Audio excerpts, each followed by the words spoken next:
month, right? Yeah. Okay. Little housekeeping first.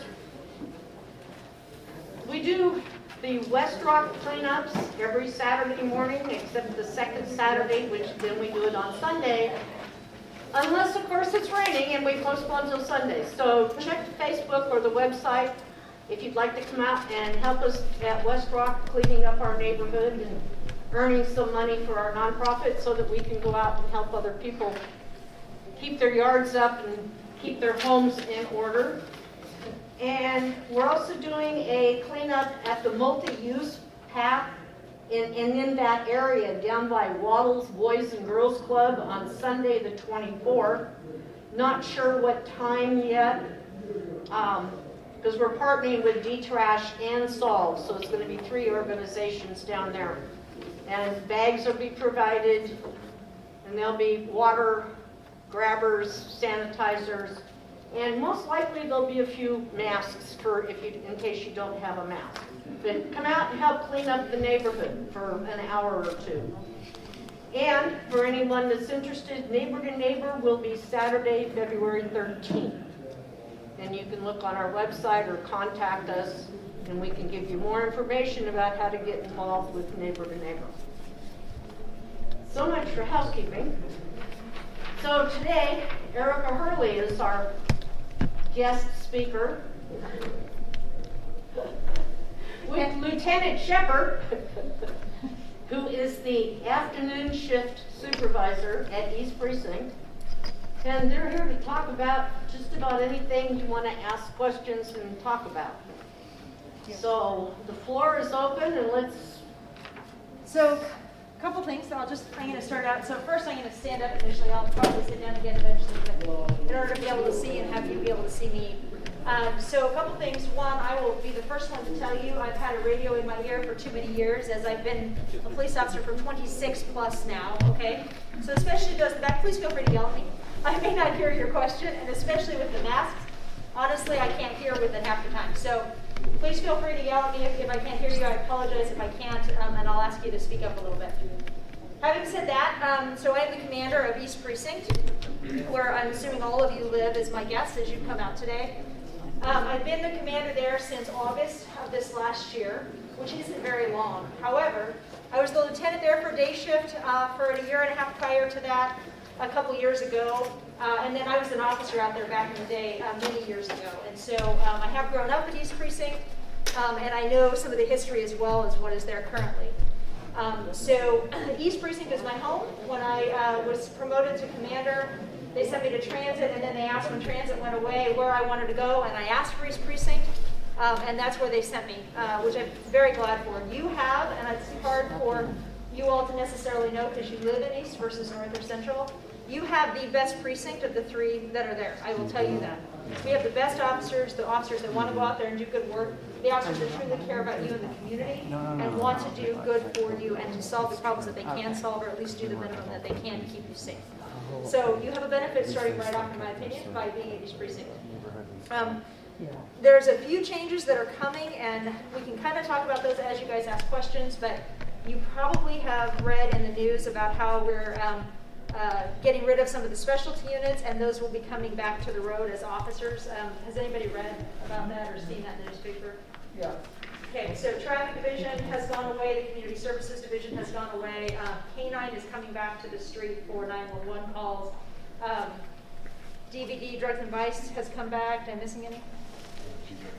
Oh, well, that already good. Transit, the school resource officers and GVRT, which is the Gun Violence Reduction Task Force, they went away last year, early last year. So those have already been dissolved. What that means for you guys is kind of twofold. There's a benefit in that we here at East Precinct will see more officers on the street at any given time, because those traffic officers that used to work traffic citywide are now in East Precinct answering 911 calls. So when you call for 911, they will be coming. So for us, that increased the number of officers we have out here serving East Precinct, which is a benefit for us. The negative for you is if you call in a traffic complaint because somebody is speeding on your street, it is unlikely that anybody will come out and sit on your street to do traffic control, okay, because they won't be there anymore. So it's kind of a double-edged sword. of some of the things that we're getting rid of for some of the things that we're keeping. Our goal at the Port Police Bureau right now, and at East Precinct specifically, is to deal with a couple of things. One of them, which I think a lot of you are here for, is your livability issues, right? So the homeless problems that we have, some of the things that make it hard for livability issues in your neighborhood outside of your house. The second thing, which is actually the number one thing right now, is going to be the violence and the shootings that are happening in East Precinct. And that's something that we need to get a handle on, obviously, and deal with, and we're trying to figure that out, and we're working towards getting that figured out. But that is fairly complex, and especially since the Gun Violence Reduction Task Force has gone away, and they don't have a dedicated unit anymore dealing with shootings, okay? And so a lot of people didn't really understand what they did prior to them leaving and now seeing what has happened in the shootings in the precinct. But they took guns off the street every day, all the time, right? And those guns therefore then couldn't do the shootings that we see now. With having them gone away and not having that resource to do, you've seen what has happened within the city and some of the shootings that we're seeing. So we are working on that, and I'm totally happy to go in a little bit more information as to what we're doing and how we're working on it. But I don't want to take up all the time. So questions? Raise your hands, guys. That's why you're here. So, I understand that East Precinct is actually doing like, what would you call them, homeless abatements? Yes, we have a neighborhood response team. Because I've noticed that on Southeast Foster, you cleaned up several, but Yes. there's still a bad one down on Foster. But Yes, we're working on it. okay, but I understand you're the only precinct doing that. Correct. Okay. Yeah. So that's something for you guys to be aware of. We talked about this actually at the last meeting that we had, and I've actually talked about it quite frequently at the meetings I'm going to. East Precinct for a few weeks, and people called me and emailed me, and we're sure. And complained. So we got rid of the neighborhood response team for a few weeks because we were told that everybody needed to go back to the road in order to answer the 911 calls. And we had such an outcry from the community about getting rid of that neighborhood response team that deals primarily with the livability issues, that I actually did a poll of my officers in the precinct to say to them, you know, what is your opinion of this? Does the neighborhood response team help you answer the other types of 911 calls? Or do you need these officers on the street in a district? And the answer of my own officers as well as the neighborhoods was we need that NERD team back. They do great work, and they do work that takes time and takes partnerships with different city entities. So we reinstituted the neighborhood response team. We have 4 neighborhood response team officers at a sergeant currently, and I will fight everything in order to keep those. But I'm going to tell you right now that if you all do not ask from the mayor's office for us to keep them, it will be the first thing gone. I fought for them again yesterday on a Zoom meeting, because that's what I do now, is Zoom. On a Zoom meeting where I was told once again, they go away. And I said, wait, let's talk about that. And so I was able to keep them for a little bit longer. They have to hear from you that it matters that they're there. Because if they don't hear from you, I'm the only one fighting for it. And not that I don't matter, but I don't matter, right? They're going to do what they think the community is going to help them the best. And you have to be that voice, okay? So that means emails the mayor, email the city council. When somebody asks you those questions, answer that question. It means talking to city council if they have that as an option. All of those things, okay? So how long is it gonna take for us to see some action in our neighborhoods though? Because we've called for months, emailed for months, and it's getting worse. So how long is it gonna take? For the neighborhood response part? Yeah. Okay, so you understand it, and some of the people I've been on many emails with, and I'm gonna get your location when we're done so that I can make sure that we do that. Because NERT went away for several months, things kept piling up, right? And because of COVID, they were not allowed to do abatements for a period of time. And so all of it stopped for months, having nothing to do with our team, but the regulations that came out of the city, and then our team went away, so then you add that on top, and so it just continued to pile up. Our NERT team has only been back for a month? A month, yeah. About a month. And so they have a list that you would be probably amazed at of the number of people that have called and asked for help. They're slowly trying to get through those to get down. I will tell you that when I came in and had a meeting with them and a meeting with some of the people from the community, we prioritized them to some degree. And I will tell you that the number one priority was our hospitals and our clinics. We had people at the Portland Adventist hospitals, the doctors, the nurses, they couldn't get from their car into the hospital without being assaulted. They were robbed. We had elderly people that were there for doctor's appointments that were getting assaulted before they could get into their thing. So that was my number one priority, and we've cleaned that up now. We've gotten those camps gone. They have gotten some private security to help within the parking lots, so Portland Adventist is doing great. We're working on the Portland Clinic and Gateway right now because that's obviously a significant issue, and we have Providence that we're working on as well. That doesn't mean they're ignoring you, but it means I prioritized, and that was my number one priority. So we're almost kind of done with that piece, and we've gotten the city resources attached to those, and then we're continuing to have monthly meetings with those hospitals to make sure that we keep up on it and to make sure that the city continues to answer the call of cleaning and keeping those cleaned up. So from there, now we go down the list, right? And so I'll get your address. I don't know exactly where you are, but I'll find out where you are and what we can do for you. I will tell you that you have one point of contact, which I'm sure everybody has heard of, and you probably sent photographs into, and you've called 500 million times. I hate to tell you this, but here's the reality. If you call every day for a week, and then you don't call for a month, every day you don't call, you go down their list. And you're not a priority. The people that are priority are the people that call every single day, that send pictures from multiple neighborhoods every single day. Squeaky wheel gets the grease, as they say, and if you do it for a few weeks or a few months and then you give up because they never come, they never will come. Because for every day you don't send something, you actually lower on their list. That is not a program run by the Portland Police Bureau. It's a program run by the City of Portland. They do a great job. They have a few people that do that job, and they prioritize. The priorities are the people that call in a lot, right? I mean, that's just reality. But it doesn't mean that we can't come and look at what you have and see if we can help work with them to help it go a little faster, or at least to bring it up on the scale of where you sit. Erica? Yeah. I just want to let people know, we have business cards over there on the bar, and it has that one point of contact number on the back of them. So if you don't know their number, just pick up a business card. And you can send photos to that too, right? And all of yeah. So you can send photos of stuff, and the neighborhoods that have really got things cleaned up are the ones that they get the street, right? 3, 4, 5 neighbors. Every day they send in a new something. And Nate's on top of this. You have a question over here. I've got some prepared remarks also. I would talk forever. Okay. But first, I want to thank everybody for being here.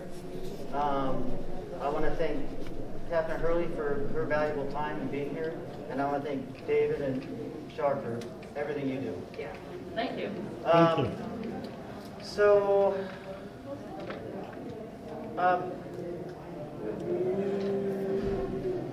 I don't want to speak much because Captain Hurley's already heard my story and my concerns. The more important, the moving homeless. Why most of us are here, we don't want to be here. We've got our own lives and whatever, but we have to be here. The illegal camping and the drugs are out of control. And when the captain says we've got to stay on the city, we have to do that. Even when we're not getting an answer, we've got to keep letting the city know what we're seeing, what we're experiencing, and what we need. I'd like to get everybody's email so that us as a group can address the city and maybe power in numbers. That's why I'm so happy that everybody's here. So that, and Captain Hurley going to bat for us. Thank you. You're welcome. Thank you. So, But the problem is, okay, a cleanup right here, Foster. But that guy is going to clean up, she's going in my area, or she's going in different area. So that's enough. no, that's a great question. And I was going to ask Catherine this. I feel like the problem is the DA and/or we're not doing enough to deter these people from doing what they're doing. So systemically, right, there's a really big problem that is a much bigger social problem than the police bureau is ever going to deal with. I cannot tell them we move them. It's what we do. It's our only resource to do. I can't arrest them because they haven't committed a crime that's arrestable. As many of you know, and I can go into and explain this better, drugs are now decriminalized, okay? So the drug activity that you see, I can do nothing about. I can't arrest them. I can't send them to jail. I can't do anything. Yeah, the last time it's just arresting one guy, probably like a day and a half, and I see again. Well, he probably was out in about an hour. It just took him a day and a half to get back. But I can't control that. Who controls that is you. Because when the DA's office asks what you want done, you need to send emails to the district attorney and phone calls to the district attorney. When the vote comes up again, because the reality is he won the vote with over 70% of the people, you have to vote no, right? And you have to vote, because the other piece of that, and I don't quote me on the number because this is just what I was told, only about 30% of the city of Portland actually votes. So the business is gonna do it in the street? You mean the drugs? Uh-huh. Yes. So drugs have been decriminalized in the state of Oregon. So how when like my kids is on the outside and the guy says like shit in the hand, that's like. It is now decriminalized. It is not illegal anymore. And this is the question for probably half of us here is we have kids, and honestly, we can't feel safe to let them go in even our yards for fear of stepping on a needle. And I'm guessing that's most of us here. So if you can't do anything, what can we do? So that's going back to the city, right? And having a conversation with the city about what your expectations are and where money is going, right? So the city has to determine we only have a finite amount of money. With COVID right now, we even have a less finite amount of money. And the question is, where do you want that to go, right? So do you want that to go to law enforcement, which we need some of it, but it's not for all of it? Do you want it to go to social services for homeless? Well, then my question to you would be, do you ask them where they spend that money? Where is that money going? Because there's a whole lot of money that goes to homeless right now, right? Like a lot. You have a more the nice cars like me. It's like a Mercedes, BMWs. Yeah. So that's like, okay, so that guy's not having money and I'm working hard. I working every morning. So that guy's in the night just noisy. Oh. Yeah, I'm not disagreeing with you. No, I'm saying to you that it unfortunately isn't a police solvable problem. It's a city of Portland problem. It should be, it's not the job ODT is gonna move in, ODT is gonna put in signs for not camping. Okay, so the no camping rules, those laws, those are city ordinances and city laws. Until the city tells me, the police bureau, that we can enforce certain laws and ordinances, I can't move them. Okay. So again, I've been with the police bureau almost 27 years, right? When I came on, loitering, meaning standing and blocking a sidewalk so people couldn't pass, was illegal, and I could arrest you for that.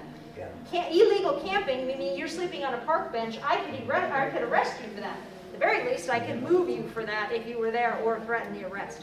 I had tools as the law enforcement to move what you see now. I don't have those tools anymore. If there is a car that is parked in the city on the side or on the the street, like in front of your houses or whatever, and there's someone living in that car, I can't move it. By the city's decree, that's someone's home. I can't move their home. Okay? The only way I can move that is if it's abandoned and no one is living in it, or there is some safety issues to the point that, like some of these motorhomes and stuff like that, when there's raw sewage coming out, some of those kinds of things, we can move them for those reasons.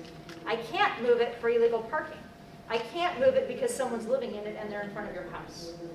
So why are we paying property taxes if they can live for free on public properties that I can't use because now it's not public? That's a question to ask your city council. That's a question to ask your city council, because You guys- that's not a rule I You can guys, remember everything that she's saying.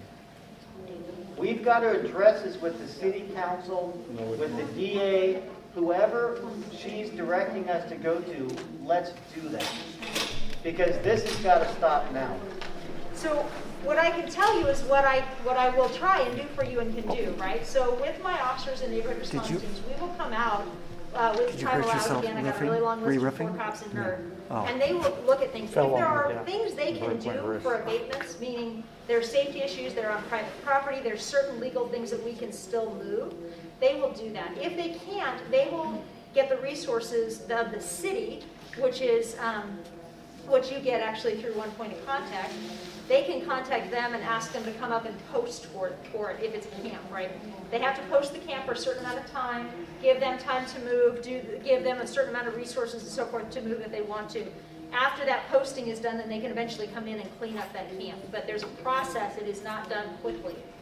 The cars are a much bigger issue because if someone is living in them, once COVID began, if there's someone's home, I can't move them. And parking will not move them either. I do have one more suggestion, sorry. Sure. So I think we should do, instead of cleaning up we do a reward system. We have them bring us garbage at a place, and then give them a bar of soap, give them a little shower thing, something to reward them, so that they're cleaning up their own garbage. I am tired of, they threw over my trash can to look for cans, and they told me I had to pick it up. I said, it was in the garbage. You dumped my garbage, and I was supposed to pick up my own garbage. Right. So yeah, I mean, but we have to get them to clean up their own garbage stuff. Again, and those are ideas that you go through the city with to say, here's some ideas and see if they are willing to start. Yeah. Well, Did you have a question? Sí, ¿hablas inglés y español? Yeah. Sí, a nosotros nos entregaron una hoja Okay. de la conferencia en inglés y español. Yo pensé que había un intérprete en español. Yo tengo mucho que decir sobre esa persona y yo no sé lo que está diciendo el oficial. Yo no entiendo nada. Quería saber si me podía ir porque no entiendo nada y no puedo decir nada. Tanto que tengo que decir. Okay. Thank you. We have a lot of good questions. But Yeah, no, I totally don't get it. believe it. Vivo en la... Oh, that's just really close to where I live in.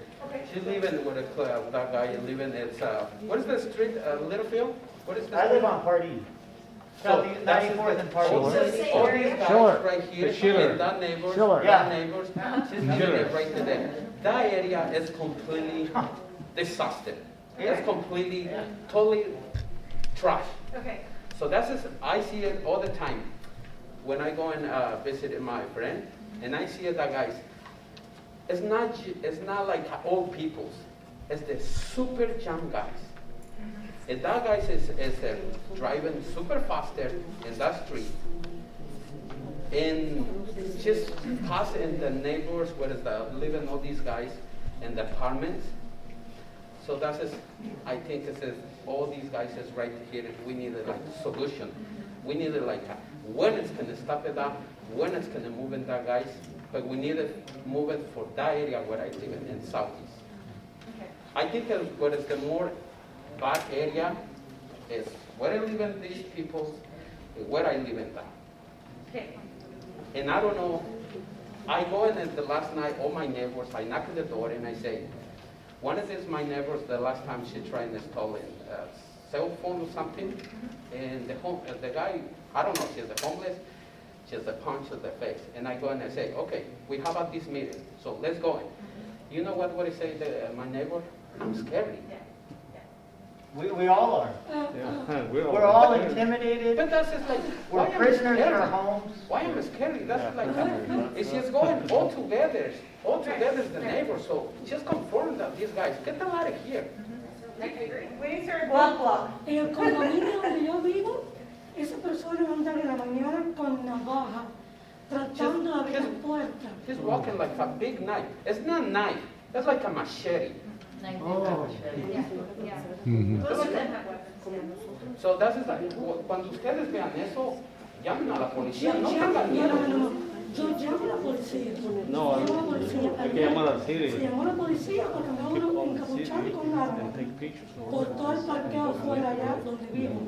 Just yesterday, she's like, other guys just running around. She's like a big machete. They call them police. Desnudo sin No, she's ropa. like a naked. Hay niños. This is we have a lot of kids. So, in my area, where donde yo estoy viviendo, es en la Bush. Never heard I'm response living in the over Bush there. in Francis. We have Move it up on the list. 4 people. I went outside. I grab my bat. I grab a spray pepper. And I always say, get the lot of here. You're not going to park in here. I think I'm so crazy, but I'm so tired of that guy. If you have a knife, I have a different size. I'm not going to advocate that. No, but what am I going to do? I've been waiting for you guys. I totally understand. I do understand. I'm just saying to you, I'm gonna protect my family. I totally agree. I don't disagree. But And I also don't want and you know what? I pay for I live in relax. I pay for I live in quiet. So why that guy is gonna come in my property and destroy it? Right. If you don't want to live in Portland, if you want to destroy it, get the letter here. She's going in a different place where people love it destroying the city. Right. So, The problem is that Move it up on the our city priority has list. made rules and taken rules away to allow people to come and live like that. And so it is unfortunate that because they have relaxed some of the tools that we used to clean these things up, most of our homeless aren't even from Oregon. They're not from Portland. Of course not. They I see different places. Idaho, Utah, it's Canada, California. Well, and half of them don't have license plates. Exactly. And I have a ticket for I park in wrong way because I got in my car. And the little car where I put in the tickets, I put in the ticket in my car and like, really? You kidding me? And so the other part of that is they probably sent parking control out because of the complaints. So why not send us like little cars? Why not send them the little car and come and put in the tickets of that car? Señor, ¿le puedo decir algo a la oficina? Uh-huh. Yo estoy cansada de llamar a la policía, digo así como le digo yo, cansada. It's so de tired for the llamar a color la police. policía, y la policía lo que dice que estamos con el coronavirus y que no puede ser nada. Yo me pregunto, tenemos el coronavirus con una pandemia mundial, estamos en cuarentena nosotros, y a esa gente no la tienen en cuarentena. Ajá, no les dé el virus a ellos. Esa es mi pregunta también. It's calling the police and say that when the respondent to 911, they say, I'm sorry because I'm right now is the coronavirus. So why the guy is not put into the quarantine? Yeah, well, there's no quarantine for them. I mean, Exactly, for that guy, there is no por ellos quarantine. no hay You nada. can't do Por that. ellos no hay nada. Lo único que ustedes pueden hacer, yo como veo que ustedes son demasiados ahí en su área, yo me juntaría a todos Is ustedes, this near todos Lents los que Park? ustedes están ahí Yeah, en el it's neighbor, around Lents Park. y Schiller, I think it's saldrían Schiller. afuera con un es normal, ustedes lo pueden utilizar. Lents Park. Y les dirían, lárgate de aquí. Y si se van, Y si se van. se los decimos por experiencia, estamos los vecinos que And faltaron dos más de I ahí. say, when I Nos see the tienen miedo a people Son muchos, son just muchos. coming inside my No property, importa, no importa. I have a, No importa. I'm gonna use it outside my property. I'm gonna use it when it's inside because I'm gonna protect my family. So that guy, when I see my body and say, I said, first I say, hey guys, can you please move it out far away? The guy is coming, why? What is your problem? I say, my problem, I'm gonna see you every night. I'm gonna sleep in. I don't wanna hear you like open doors, shut the doors. So, Todd, okay, I understand that. Okay, sorry. The guy, just move it up. And you can see it in that section where I live in, clean. This section where the other, my neighbors, that's the stuff the car. so My Todd, neighbors is not gonna say nothing. Yeah. So hold on a second, just so we can do, you've had your hand up for a while. Yeah, I just want to know, because you said we need to speak with the DA in the city, pretty much, right? Yep. How can we get them in a setting like this? I have to invite them. You should invite them. Yeah, we got the ADA last time you were here. Well, the federal. The federal We way. need a DEA, the Multnomah County Yeah. I'll I invite can't them. hear. What's that? I can't hear you. Can you say it again? You need the Multnomah County DA. So the last meeting, they had the federal DA, and she was great, and she was talking about some of the riots and some of those problems that we were dealing with, and she did a good job with that. But she's not the Multnomah County DA. It's the Multnomah County DA that you need to talk to about prosecuting cases and dealing with cases that are Multnomah County. It's city council that you need to deal with in the sense of them enforcing laws, creating ordinances within the city that allow us to clean things up. But I need to give a little bit of an overview so that some of you understand. Ruben, can you translate for this a little bit, for what I'm going to say? Okay, what is it? So what everybody here needs to understand is that when all of the riots came and all of the things happened, they took from the Portland Police Bureau budget $27 million, okay? in that we lost over 100 police officers. Okay, we were already almost 120 officers below what we were supposed to have. We've now lost an additional 100 officers. And we have no money for overtime, which a lot of people didn't realize that we ran a lot of the missions for taking care of the homeless issues, for taking care of the shootings, for doing all those things. Those were run over overtime money. We don't have that anymore. If they take another budget cut from us July 1, they're talking about $11 million. You're going to lose another 50 to 80 police officers. Okay? So part of what I need to have you understand is it's not a lack of desire on our part to try to address some of these things or try to at least be the liaison between you and the city. I don't have the manpower to do it. In East Precinct, am I talking too much? No, go ahead. In East Precinct, we as a Portland Police Bureau, but in East Precinct, we prided ourselves on going to priority 1 and 2 calls. Now these are your shootings, people being assaulted right now, people in danger right now. These are high priority calls, right?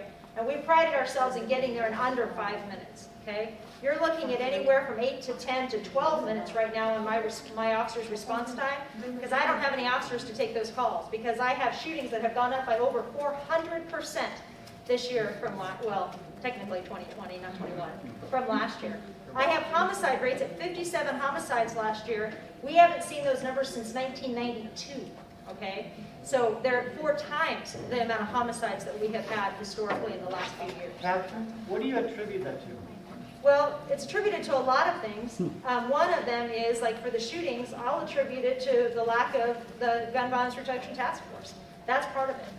Part of it is the DA's office that is failing to prosecute some of these cases, like the riots. When you come out publicly and say, I will not prosecute anybody who does property damage, who does minor crimes, da-da-da-da-da, why wouldn't you come and do that in the city of Portland? Because I will tell you, if you go to Clark County, they're going to prosecute you. If you go to Washington County, they're going to prosecute you. If you go to Clackamas County, you might not see it outside of jail for a week. But, okay, you talking like for the city, but the city right now is, who cares? Because the city, things I work in, I'm really close in the city. That's completely disaster. It's completely terrible. So the city is just, how it's going to help you at these neighborhoods since the city is not going to do it? This neighborhood, unless you speak to downtown, they don't care about this neighborhood. Exactly. Because why? Because the peoples over there is living more right here. Yeah. So downtown has to hear from you. It has to be a single voice. It has to be enough voices that they, one, don't continue to take the money away from the Portland Police Bureau, and that they allocate the money that they do have in ways that you want to see. You're the community. You pay your taxes, you pay their salaries, you pay all of those things. Yeah, I'm not sure. I want to speak to the room. Exactly right. So If they don't care about This downtown, may if we change can, things. how are they going to care about us? Because we hopefully have a really big voice. Because I do know the business alliance is actually having a very big voice right now. So I think we will be seeing changes because Is that our business or their No, that's downtown? downtown. Yeah. I thought they were taking the money from the police and they were redistributing it more to like the Cahoots project, something like that. How is that going? Well, It's a lie. they took $15 million for that program. They have hired 4 people to do a pilot project here in East Precinct. Has it started? No. Next month, I heard. I heard No. it was started. Okay, that's what I heard. So maybe by the end of summer, but they haven't figured out the dispatch part of that yet, about how they're going to go, what calls they're going to take. They haven't figured out any of the dynamics of that yet. So at earliest, maybe July. of course. So Where's the money?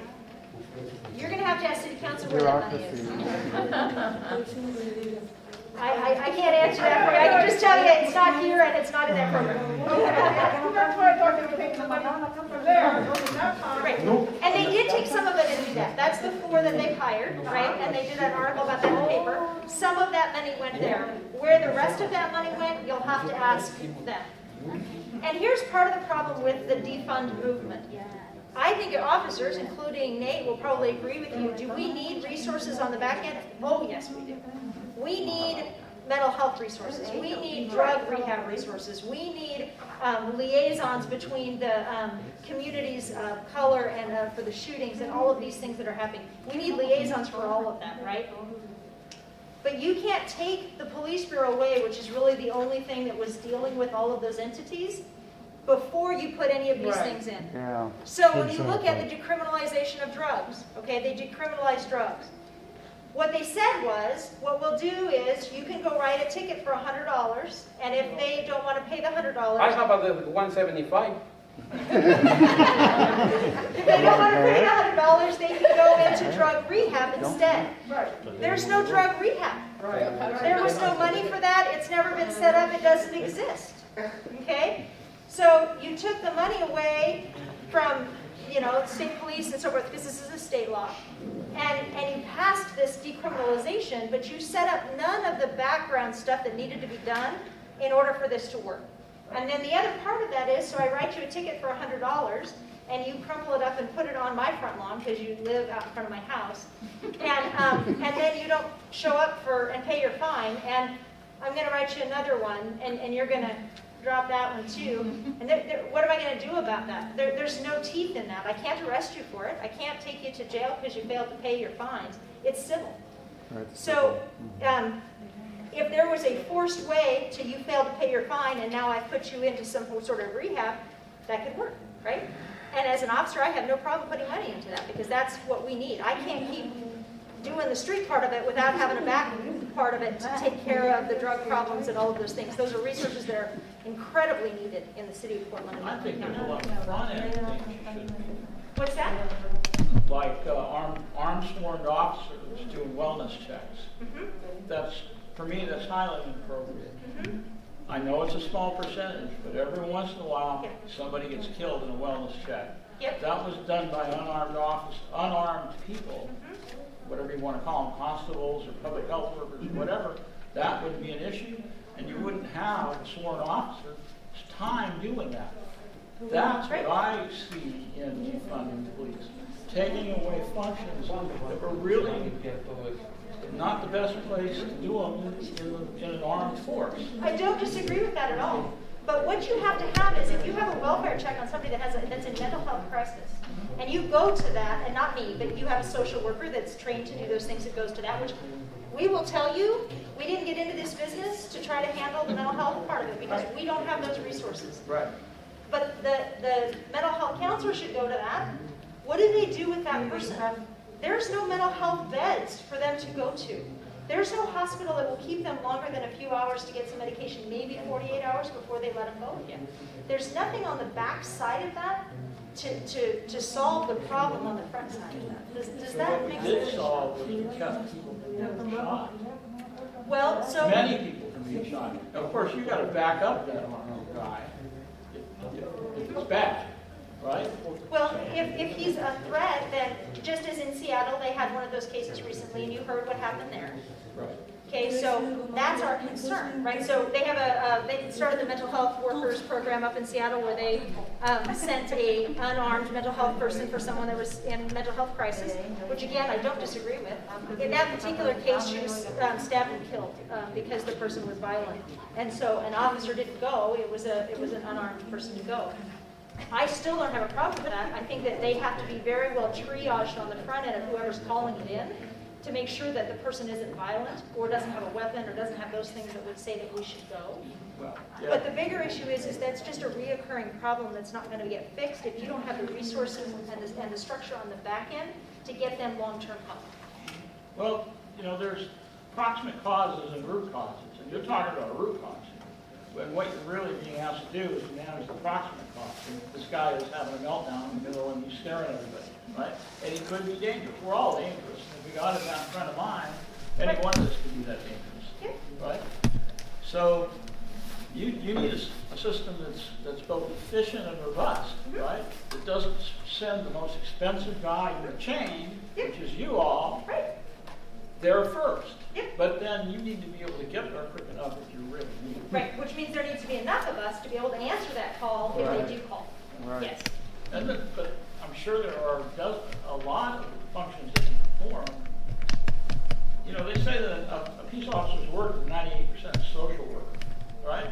Well, I bet you 50% of that could be distributed out to non-sworn officers. So you actually would be one surprised about how little work of that we do anymore just because of our numbers. And we have what's called PS3s. Do you know what those are? They are the non-sworn, or the civil, they're Portland police, they work for the Portland Police Bureau, but they're not non-sworn, they're unarmed, they're civilians. And we have them, they go do the calls like sit on cars that need to be towed. You had a burglary that you have no idea who did it, so they just need to take the report in order for you to make an insurance claim. You found property like a bike in the front of your yard, you want to turn that in, they go pick those things up, right? So we have a force that does those kinds of calls already. We don't go to those now. We already have a group that does that. We don't go to very many calls anymore that don't have some sort of follow-up nexus. So for instance, if you call in a burglary, but there's fingerprints there, or the guy left behind his wallet, or you know who it is, right, because there's an X or a somebody, we take those because legally, we are the only ones that have the ability to do the follow-up on that, to then do the eventual criminal application of the arrest, okay? If there's nothing of that on the front end, we send almost all of those calls to either online, and you fill the report out online. You can call the police officer, so we have officers that are injured or out for other reasons. You can call and they'll take a report offline, or the PS3 will come and take those reports. So we as the law enforcement part of this, the sworn officers, take very few of those calls. It's not something we really do anymore. The ones that we will go to, which I'll advocate for us to continue to go to is, and some of you will understand this, if you don't speak the language and so you need someone to come out for you in person, then we'll make sure an officer, if that's what's available, will come. If you are elderly and you can't do the online part, you don't hear, so you can't do the phone part, then we're going to make sure that there's a person in front of you to help with that, whether that's a sworn officer, if that's all there is, then we'll go, or we'll send a PS3 to go. But most of this, we are streamlining towards us not going to those calls. We do very little of it. Now, I personally would like to see, so for our PS3s that we have, we could double them easily and have them continue to take those calls and still have enough work for them to continue to take those calls. That would be a good use of money, in my opinion. Okay, so that's one thing we can all advocate. Absolutely, yeah. And I have advocated. I was the training division captain when we started that program, and I've been advocating to double it since it started. So absolutely, yeah. So she had a question. She was wondering if there's any place that you guys can like push them off to, like anywhere, a rehab, any place. No. Why? Because there is nowhere. I know.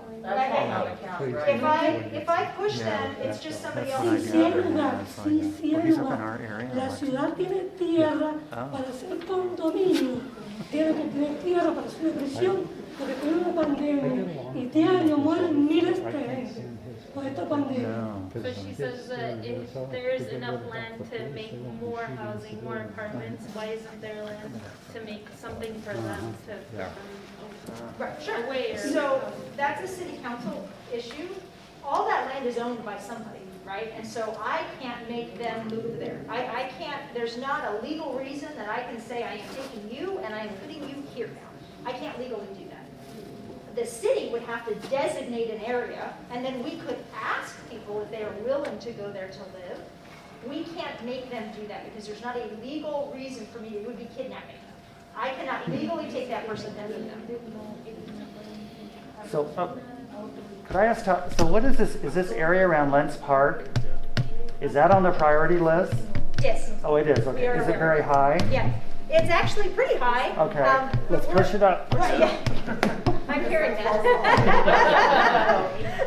Kevin, from what I'm hearing, you've got to be getting massive gray hairs with the insanity that you deal with. You guys, they want to defund you, but they don't want the mechanism in place to allow that to happen efficiently. Correct. So all of this to say, so here's my bright, shiny rainbow, okay? And I actually mean this. I've done this for a very long time. When I came to work here in the early 90s, we had a significant violent crime problem. We had shootings every night like we see now. We had stabbings every night like we see now. We didn't have the homeless problem because we had rules around that. But in the sense of violent crime, it's a much bigger violent crime. We had violent crime in the early 90s like you're seeing today. 26 years later, we don't have that. Well, we do now. Do 2018. Let's go there. 7 years ago. 7 years ago. It wasn't there, right?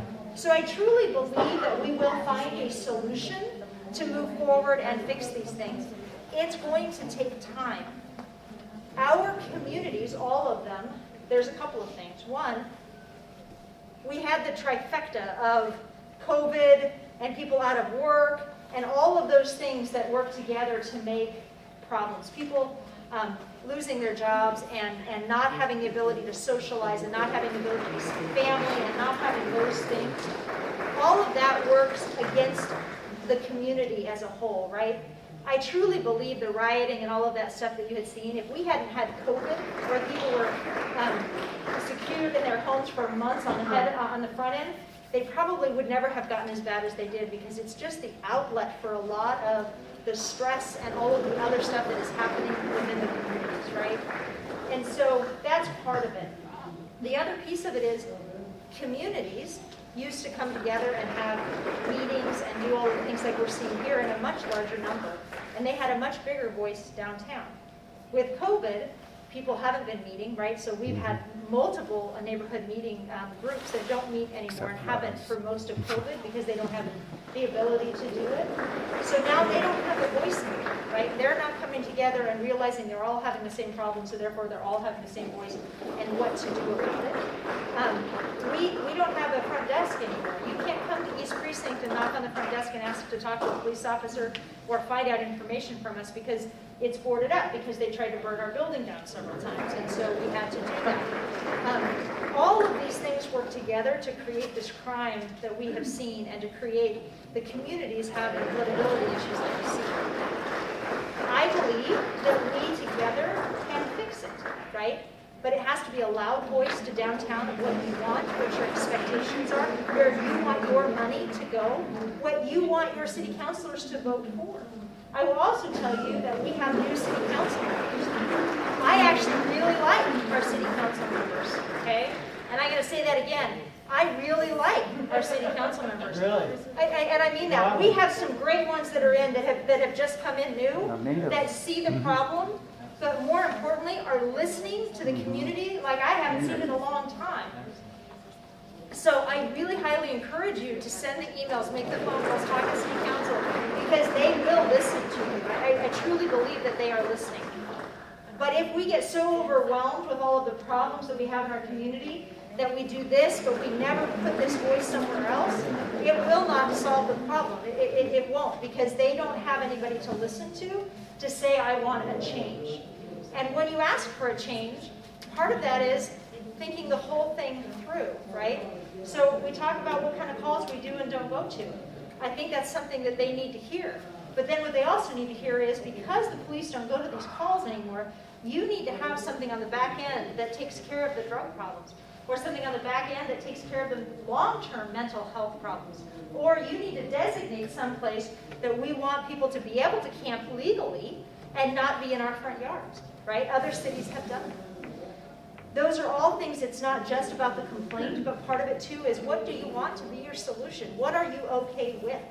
If you don't want them in your front yard, but you're okay with them all being at, I'm not going to make up an address because it's somebody's neighborhood, but you're okay with them all being at some address not by your neighborhood, and you can talk that neighborhood into it, then that's an option, right? But you have to let them know you don't want to just change this. You expect there to be the resources and the structure on the other side to fix. Does that make sense? Yeah. Mm-hmm.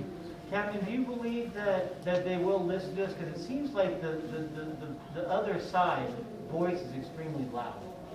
I think you need to be louder. Defund, yeah. Mm-hmm.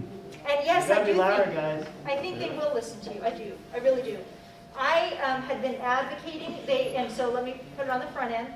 They are not run by the Portland Police Bureau. They have no affiliation to the Portland Police Bureau. They do not listen to us in any particular way. But PSAC, which is the Portland Safety Advisory Coalition. Action Coalition. Thank you. I always forget the A. Yes. Action Coalition is a group that is has members from the entire city. So they have the City Business Alliance from downtown. Voices from that. They have voices from North Precinct. They have voices from East Precinct. And the bigger part of that is they have one voice to bring downtown of, here's what our community wants, okay? You can find them online, and you can go on and you can sit through their meetings. You can comment on some of the things that you want to see and do. You can comment on some of the things that your neighborhood needs or wants. They then bring a very loud message downtown to say, East Portland wants this, right? East Portland needs these things. They need these resources. I think a lot of little voices are great. I think a lot of little voices with a really big voice is also great. So think about these kinds of groups together is what's going to help you move forward to make change in the neighborhood. And I know it takes time. I know that you all have day jobs. You all have families to raise. You all have a whole lot of things that you would probably rather do than go to city council meetings, or even in all honesty come here and listen to me right now, right? I totally get that. But if we don't come together as a community and work together, we can't see the change down the road. We won't fix the problem. We won't. There's not enough of us to fix this problem. It has to be a community problem together. And then we can help support your desires to clean up the neighborhoods, to change the way things are here, to create laws that will help you in your livability issues, to put people in prison for a time period that actually makes a difference, to have resources for drug use and all of those things that are actually helping the problem. That's what has to happen, but I can't do it by myself because I'm a tiny little voice. And it's you guys that really needs to have that voice. As far as the drugs go and the mental health, isn't that mainly Multnomah County? It is. But well, City of Portland works with contracts with Multnomah County to handle some of those things, right? So they have the ability to put some pressure on that. Did you get her address? It's called PSAC. I can send it to you, Cindy. Captain, oh, go ahead. So that's the new Wapato. Wapato. Yes, that's actually great. I haven't been to it, but many of my officers have. And we can make referrals to that now, which is awesome. Oh, you can now? We just, yeah, officers can make referrals. We just need about 10 more of them. Because there's just not enough, right? But yes, it's a good program. We just need more of them. Yeah. Have they expanded? Because they were only up to like 100 so far. Yeah. No? Not that I'm aware of. Bybee Lakes. Bybee Lakes. It's the old Wapato that is the rehab. I don't. Oh, have they expanded? I don't think they've got any more new beds. No, I think it's the same. Yeah. Do you have like the number or a website where we can put all of our ideas? So you need to send those to City Council. That's where they need to go, is to City Council. Yeah, you guys sign up your emails on here. Yeah, I can send all it. I will try to coordinate. Yeah, because I've sent it out before. Yeah, I've got all their emails. Yeah, and then they can send you PSAC as well. Yeah. So you can let them know as well. Yeah, so you guys put your emails down, and I will get in touch with you, and we will figure out how we can come together Our as a committee group chair or something? to have a voice. Yeah. He kind of wants to take over. He's dealing with It can Yeah, be we can make some public kind of safety. petition up or something and get it, send it to the mayor and all the city council and the Multnomah County commissioners and. Okay. Shar. Or chairperson. I guess you're the chair. We have a question over here. So Chair, can't we do this as a neighborhood association officially, the Lents Neighborhood Livability Association? Well, that's what we're doing. Okay. That's what So- Char's talking about doing. So Shar, you're gonna coordinate or what? Or Yeah, Todd is I'll our committee coordinate with chair? Todd. It is If I what can get Shar people's does. email address, we can get enough. Working on it. Yeah. So Portland, the Public Safety Action Coalition sounds like a great theory. I will tell you from my own experience that, at least for Shar and I as representatives for you folks, they have little use for Lents. They say that we're kind of a stepchild and we don't behave properly. And so I really think that as Lents, we have to stand strong and we have to make ourselves heard by the city. PSAC is not really going to help us. I don't disagree that you need to do that, but you have to send these same questions, emails, and voice to PSAC. Yes, we do. I And agree. I understand that there's some conflict there, but in my mind, you have to do both in order to really Right. make the change on the other side. I don't disagree with the fact that you have your own most of the communities do, and they need that. They absolutely need that because they are different, Yeah. right? Yeah. What about the other Portland, I think it's another business district or something, they started a new one over there, downtown. I don't know. And they were gonna work outside of PSAC because they were gonna try to make more voice, more change. I don't know. Don't know, okay. I can't remember the full name. And maybe It was if like- it's just It was like downtown. Rose City something. Oh, yeah. I don't know. But if you send it to me, I'll contact them and see if they come out here or if they can help. I mean, Yeah. I'm happy to make the. Well, they're downtown with the business. They're association. So if they focused on- only do downtown, then they Yeah, wouldn't yeah, call me. Yeah, they're Because I Rose don't work City, at- they're Rose City Downtown Okay. Coalition or something. Okay, yeah, so it's central precinct, so Yeah. it's just not something. Yeah, we do. exactly. Go ahead. You I sure? really would like my lieutenant to have an opportunity. Yeah, please. Yeah. Because I've talked a whole bunch. Thoughts? You've been a cop for a long time. You've gone through lots of things. Just don't contradict her. Totally kidding. You can contradict me all you want. So- She's the boss. She's the boss. So everything that the city council has done, they are saying they've done because you've asked them to do it. Everything that's done. Okay. They're elected officials. So in order to get them to change that, we're not going to do it as you guys. You guys have a much stronger voice than we do. And you know, so out of the 50 largest cities in the United States, our budget right now in Portland is number 6 out of 50 largest cities. Out of those 50 largest cities, the police budget, we are the second lowest of those 50 largest cities. Okay, so you guys, if you want us to do more, you have to say that we want you guys to do more, but you need to say it to the city council, to the mayor. We are being asked to do more and more and more with less. And you know, as problems have arisen, as the state hospitals closed down, that kind of thing, they didn't create an alternative list. They said, here, Commander, you take care of it. Every time there was a new problem, it was here, Commander, you take care of it. And frankly, we do still have to respond to calls associated with that. They haven't all gone away, even though there isn't the back end help, the $27 million that was taken from us. I've gotten asked that a lot. Where are all these services? Where are all these tools that they were going to create for your officers? That's a good question for the city council, since it was their decision to take the money. So I just want to parrot what she said. But in a much nicer way. I want to say what she said. You guys have the voice here. You guys need to tell the city council, this is how we want the Portland Police Bureau to police us.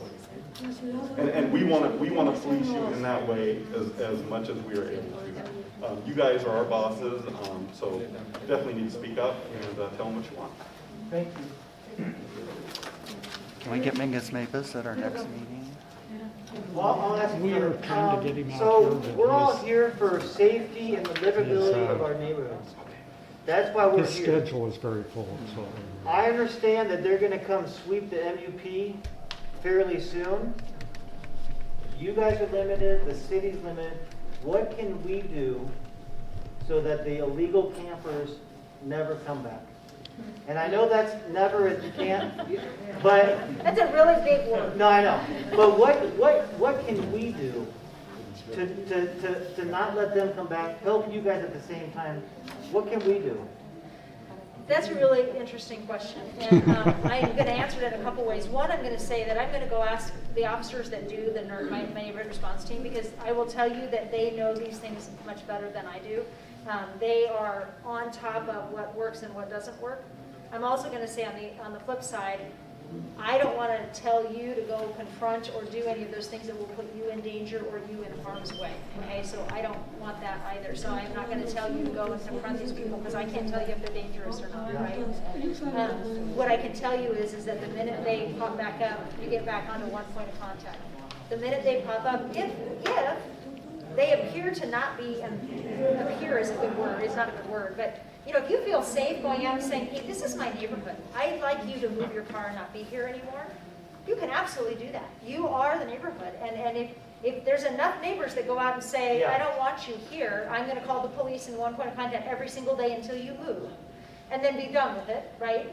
They may decide that it's just not worth being there, and they may decide to move on their own, right? So those are things you can start with and you can try.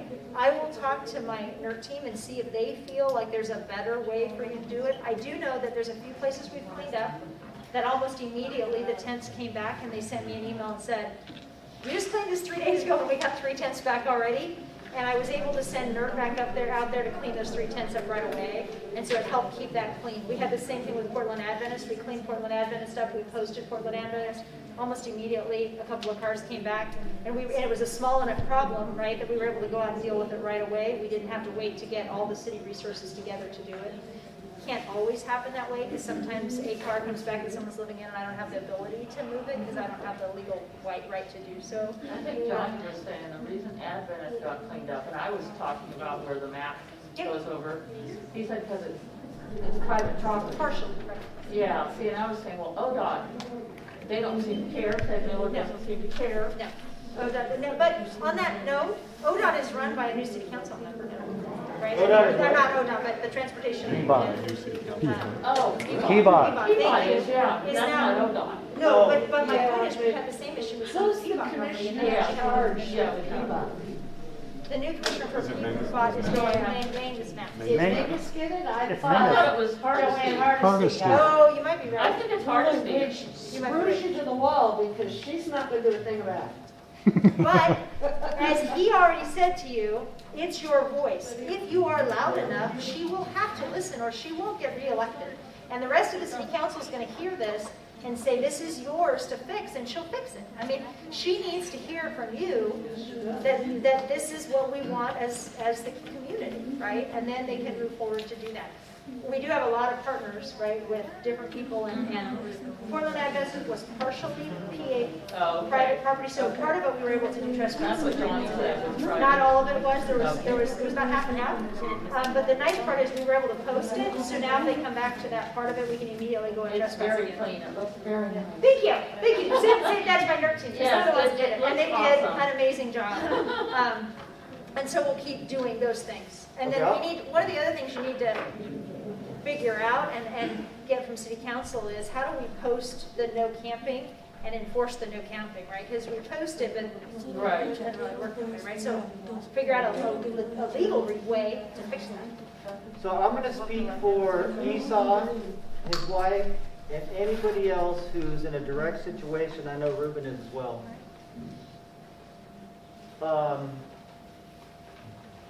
Why I asked the question is they're going to sweep it a little bit. What can we do to stop from ever coming back? Right.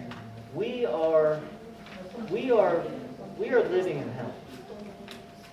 Esau, myself, Ruben, I mean, they have absolutely taken us, and we are prisoners in our homes. We have no privacy. We've got explosions every night, every day. It's nonstop. And so that's why I asked this very important question. I know you guys are really, you guys don't have enough manpower. You guys are just, I feel so sorry for you guys. But for us, it's really, it's too much. It's intolerable. And I'm guessing the same thing here. Yeah. It's absolutely intolerable anymore.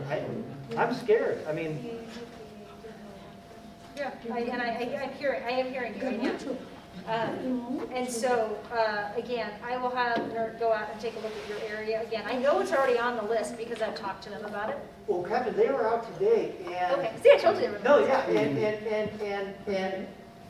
and I'm just like this because they don't have any intelligence. If they could talk to me before because they're out there and they don't know which ones are bad. But the problem with it is they can't enforce those kinds of things most of the time. Well, at least they could maybe look in the tents. They legally cannot. So that see, tent, you're gonna have to get that authority. that tent is someone's home. I can't go into that tent any more than I can go into your house without a warrant. I can't look in that tent. It's not an option for me, right? Do you think you could maybe get that authority? No. See, That's someone's home. I can't go into that tent any more than I can walk in your house. I mean, As much as you would like them to go into that tent because you know what's in there. Oh, yeah. You don't want them coming into your house. No. And much as we don't like the fact that we know they're illegal, we know they're trespassing, and we know what they're up to, unfortunately, they have rights too. Yeah. Oh, yeah, And absolutely. it's a fine He know that line guy. that He they're know. He walking. know. Yeah. Because, yeah, Well, I mean, I've got a chop shop, a new one, and we know what's going on, but unfortunately, since people don't register their bikes, we can't prove they're stolen bikes. Oh, come on. So you have a chop shop. Well, I just don't want her officers going out there wasting their time. So they're not wasting their time. No, I know. No, just so explain. They're gonna go out and they're gonna look and they're gonna see what things they can actually deal with, right? Because although your intel is interesting, most of it is not something they can move on. There isn't a crime there that they can then write a warrant on or get PC or actually go in and do anything with it. They can go and look at it and say, you have raw sewage, you have garbage, they're on private property. They can go and look at what are the things they can enforce. They know really well what those are. If nothing else, they can post it, and then once the time period is out, they can get it come and cleaned up by the city. So, not that they won't talk to you or shouldn't, because they should and they will, but those aren't really what helps them. It's usually what is visible to the eye by just being there is what they have to go on. That's what they have to have the ability to act on, because they can't get into business. They can't search people. They can't do any of that.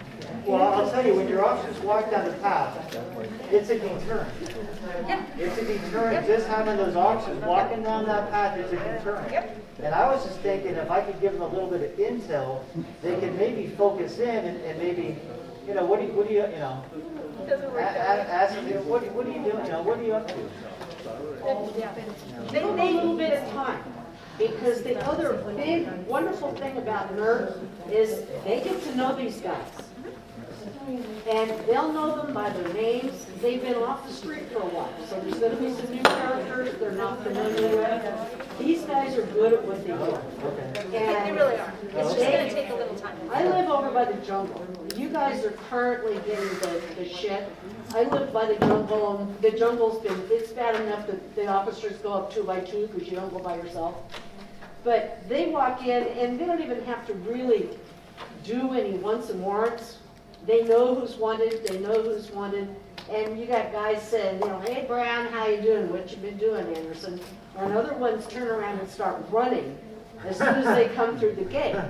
And Because they they'll know. do the same thing with where they're coming in at your house. It may take them a little while to develop those relationships, but that's one thing that NERD is really good at, is developing relationships. And while you don't want to be friends with these creeps, It's it necessary. helps Yeah. when you're trying to move them and find people, because a lot of times when they do get the ability to go in and do wants and warrants, you know, I'm in the jungle, I've seen them take 20 people out of there in 5 or 6 hours. And things really... On the homeless camps, the first thing we do when we go to the homeless camps is actually hand out resources. That's the first thing our officers do is, here's options for you to be someplace other than here. So the resources is the very first thing they do. And then they give those people time to be able to go use those resources. They will help them move, they will store their property, they will do all of those things. If they refuse to move, refuse to take the resources, then they go in and see about posting and cleaning the camps up as they need to be done. And those are the people I'm hoping you guys will find space for to remove from wherever, Portland, whatever. Someplace else. Yeah. Tengo una pregunta para ella. Solo escucho que dice que no puede hacer nada. Yo quiero saber qué es lo que puede hacer ella, porque la vida de todos nosotros está en peligro. She said that, what can you guys do for us? If sometimes she feels that our lives are in danger, even if it's our house. So you can always call police, call 911, and depending what the problem is, we will come as quickly as we can. Part of what I explained about the money going away, about the funding, is we don't have as many officers to answer 911 calls. It's taking us longer to get there. But if you are in fear for your life, call 911 and ask for the police, and we will come. No hacen nada. Cansado de llamar. No hacen nada. And part of it depends on what the call is. If it's a call saying that we're in danger right now, someone's breaking into my home, I'm in danger, right, we will come right away. When it's a call about somebody doing something in the homeless camp, there's not somebody immediately in danger, those are put down at the bottom of the, lower on the priority list so that we can go to the shootings and the stabbings and those kinds of things that are happening. And also, you guys, that's why we're here, is because we've had it. We've had it. And so now Captain Hurley is telling us we've got to get on our emails, and we've got to be consistent, and we've got to be a voice. And it's got to be all of us. Right, it's budget time. Because that's why we're here, is we've had it. Yeah, I just have an idea. Sure. Start one email and CC every single person in here and have it addressed to City Hall, everybody. And then everybody can reply to that same email and it still goes to everybody. It's gonna blow up. Sure. So what do you guys think about say that it? again? Social media. If I start an Yes. email CCing everybody in this room and then everybody who has an issue reply to all, it's gonna go to everybody and people are Right. gonna get tired of it. And that's what we want, right? Oh, yeah. Oh, yeah. That's what I'm, I love what you did. So let me be clear for everybody here, and the lieutenant kind of talked about it a little bit. I truly believe the city council we have now wants to do what we want them to do. I do. I believe they want to help you in whatever your concerns are. They want to make your neighborhood where you want to live. They don't know what your priorities are until you tell them. They are new in city council. I have one right now. Good, that's awesome, So I great. think it may just So- want to need to work with other neighborhoods. Yeah, no, totally. That's great. But Dan, I think is on it. It's budget time. And I truly It's believe budget that time. if So you do get the that social person, media thing, yes. I think So we they can- are a good And it's budget time right now. Thank you. But they have to hear the voice. They're new, they don't know all of the stuff that's gone on. And without your voice, they don't know what you want them to do. I truly believe the city council we have now is going to be responsive to the people who talk to them. But they don't know what you want unless you email and talk to and have conversations and have them out to speak here and explain to those things. I'm actually that's my rainbow, right? I really think that the new city council is going to help make a change here that you guys have been asking to see. I truly believe that. But they need to hear it. They need to know that it's not just the people that show up to city council or just the people that are really loud, right? They need to hear it from the people that are actually out here in the neighborhoods. And my lieutenant made an awesome point, which is, we want to be the police you want us to be. We talked about the type of calls that you wanted us to go to. I want to do that, right? I am fine if you as a community say to me, I don't want you to go to this kind of call. I want it to be handled in a different way.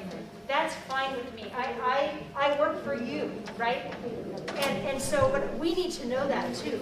We don't always hear what the expectations are from you, right? So if you tell city council what you want and tell us, we have different ways like this to talk. We're not, people talk about how we're resistant to change. We change all the time. I can't even tell you how much changed in the 27 years I've been here. We change all the time. And we're happy to do that if you tell us what you want. And it's legal, because sometimes people ask us to do that. It's legal and it's feasible, right? So it's not going to make somebody else in danger by us changing the way we do things. We're happy to change. Well, I know Tiffany over on the west side, they planted rose bushes on a lot without PBOT's permission or ODOT's permission. And she ran into trouble after. That's how they got rid of the homeless camp, was they planted rose bushes. I'm thinking. I was thinking 12-inch spikes. Lents for our neighborhood. I think we're time. Yeah. Well, you can talk for another 30 minutes if you'd like. If there's more questions, I'm happy to answer. Can everybody please stand up with me? Yes. My ex-husband was a Portland cop for 25 years, but I still love you guys. Thank you. Thank